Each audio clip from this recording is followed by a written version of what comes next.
Now, the practical impact of what you're seeing in the 2010 elections is the decline of the political parties really since the implication of McCain-Feingold, and the outside groups, the special interest groups, filling the void of what the parties used to be able to do. It is a profound change to our elections where candidates and parties are now at a huge disadvantage in the way they can talk about their own campaigns, talk about the issues in campaigns, and basically tell the people why they should be elected for office.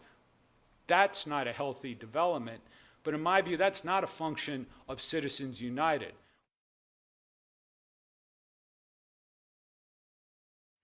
Now a corporation doesn't have to gather money that way.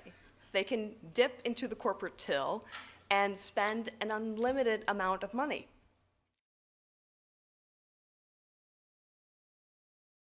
There can be no doubt that such an identification requirement would tend to restrict freedom to distribute information and thereby freedom of expression. That raises a question, or leaves us with a question then, whether McIntyre is still good law in this context, and if so, how it would be applied, or if on the other hand, Citizens United now is a new paradigm of analysis of speaker identification requirements. But narrowly construed in its own way, Citizens United only rejected the plaintiff's as-applied challenge to its broadcast advertisements.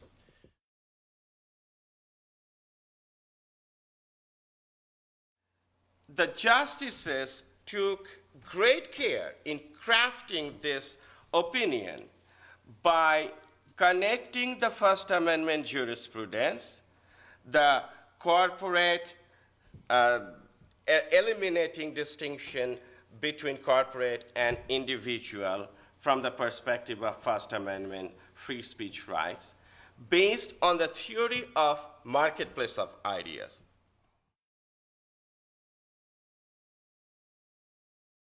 We should also be concerned what Citizens United means for the fate of other campaign finance laws out there. This rent-seeking behavior is one very good reason why I think conservatives, as well as others on the political spectrum, should be very concerned about corporate spending in elections.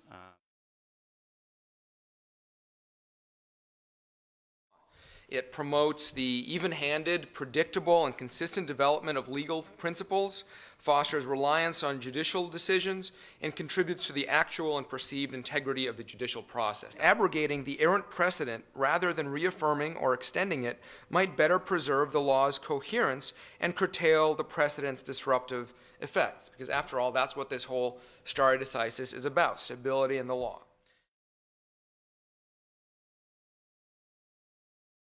The FEC, the Federal Election Commission, in 2004 ruled that Citizens United was not a press entity, and in 2010, after the Supreme Court decision, ruled that Citizens United is now a press entity. Congress wanted to, quote, assure the unfettered right of newspapers, TV networks, and other media to cover and comment on political campaigns. Congress intended the exemption to apply to media entities regardless of whether they were corporations or not. These standards become much murkier when we no longer have the media landscape that we did in 1971 when campaign finance laws were first written. The courts use similar kinds of descriptions to look at how new media entities fall into sort of the old media paradigm. Their functions, their staffing, their purposes, their intent.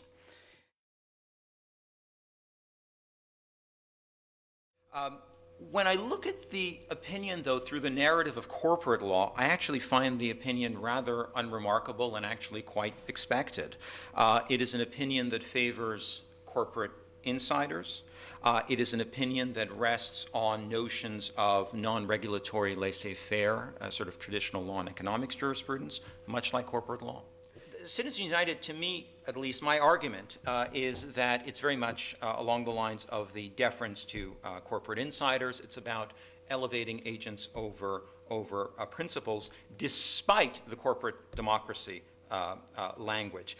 In fact, I would even go so far as to say that if you're allowed to spend money from the corporate treasury, there's at least a serious argument to be made that effectively some shareholders are subsidizing speech with which they don't agree, and that this is in fact coerced speech. I think that Citizens United flows directly from some of the recent doctrinal developments in the campaign finance jurisdiction of the United States Supreme Court. It makes some sense for corporations to be able to participate in the political process because corporations are acted upon in the political process, and that we have inadequate disclosure requirements now. For disclosure to be effective, it must be utilized, and the 8 members of the Citizens United Court upheld disclosure as against the facial challenge in that case. It must be utilized to inform.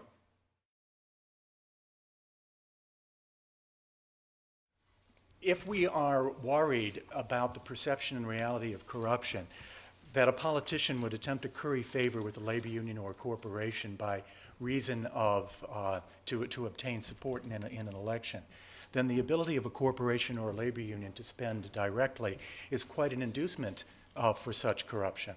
Indeed, much more than the ability to make a contribution up to a certain limit. And so the rationale, it seems, Citizens United there cuts against the continued constitutionality of limitations on contributions. I will introduce this bill, I will vote this way if you give me money, is very rare. What I tell you from my own experience is much, much more common is these are my views, and I present my views to the electorate, and I invite contributions from those who share those views. And I get contributions from those who share those views. I remember when I was running for office, because I believe and believed, both present and past, in reasonable gun control. As a Republican candidate, that was a little bit more unusual than as a Democratic candidate. I received money from handgun control, and my opponent in a primary election said, well, see, of course he believes in this form of gun control because he's being paid by handgun control. No, the order is backwards. And with perfect respect, I believe the same is true for those who got money from the NRA or the Gun Owners of America. It wasn't that I will change my view if you give me the money. So the issue thus becomes, I believe, not so much a question of corruption in the sense that I will change my view for money, but rather a sense of perception of fairness and openness. Do I have an opportunity or not? And if the money is so big from folks beyond my ability to participate, then I don't. That, I think, is the fundamental question that it should be addressed. One of the potential concerns about the perception that we can't all participate is the huge amount of money that individuals can spend of their own in campaigns. And we've seen this in many states, but most recently, of course, in our own. And so unless that part of Buckley is revisited, I don't think we will really have addressed what is today, at least in my observation, the true fundamental problem, a sense that you can't participate unless you're really, really wealthy, or you have the support of somebody who is. And that would require us to go back to Buckley and reconsider whether limitations on expenditure can be construed to be constitutional. If you don't like the law, strike the whole thing down and let Congress put it back together.